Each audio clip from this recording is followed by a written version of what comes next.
আবহাওয়ার খবর জানতে চলে যাচ্ছি সহকর্মী তাওয়াকুল রহমানের কাছে। তাওয়াকুল, আজকের আবহাওয়া কেমন থাকতে পারে আপনার কাছে জানতে চাই।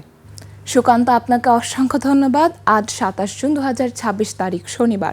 আবহাওয়া দপ্তরের দেয়া সর্বশেষ পূর্বাভাসে আমার কাছে আবহাওয়ার যে তথ্য রয়েছে সে তথ্য অনুযায়ী লঘুচাপের বর্ধিতাংশ গাঙ্গেয় পশ্চিমবঙ্গ থেকে উত্তর পশ্চিম বঙ্গোপসাগর পর্যন্ত বিস্তৃত রয়েছে এবং মৌসুমী বায়ু বাংলাদেশের উপর মোটামুটি সক্রিয় এবং বঙ্গোপসাগরের অন্যত্র দুর্বল থেকে মাঝারি অবস্থায় রয়েছে। সারা দেশে ৮টি বিভাগের মধ্যে রংপুর, ময়মনসিংহ, সিলেট ও চট্টগ্রাম বিভাগের অনেক জায়গায় এবং রাজশাহী, ঢাকা, খুলনা ও বরিশাল বিভাগের কিছু কিছু জায়গায় অস্থায়ীভাবে দমকা হাওয়া সহ হালকা থেকে মাঝারি বৃষ্টি এবং বজ্রসহ বৃষ্টিপাত হতে পারে। সেই সাথে রংপুর, ময়মনসিংহ, সিলেট ও চট্টগ্রাম বিভাগের কিছু কিছু জায়গায় মাঝারি ধরনের ভারী বর্ষণের সম্ভাবনা রয়েছে। রাজশাহী, পাবনা ও যশোর জেলার উপর দিয়ে মৃদু তাপপ্রবাহ বয়ে চলছে এবং তা অব্যাহত থাকতে পারে। দিনে এবং রাতে সারা দেশে তাপমাত্রা প্রায় অপরিবর্তিত থাকতে পারে।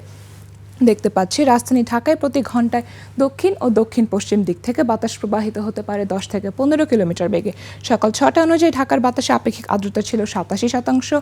রাজধানীর আকাশ আংশিক মেঘলা থেকে অস্থায়ীভাবে মেঘলা এবং আবহাওয়া প্রধানত শুষ্ক থাকতে পারে।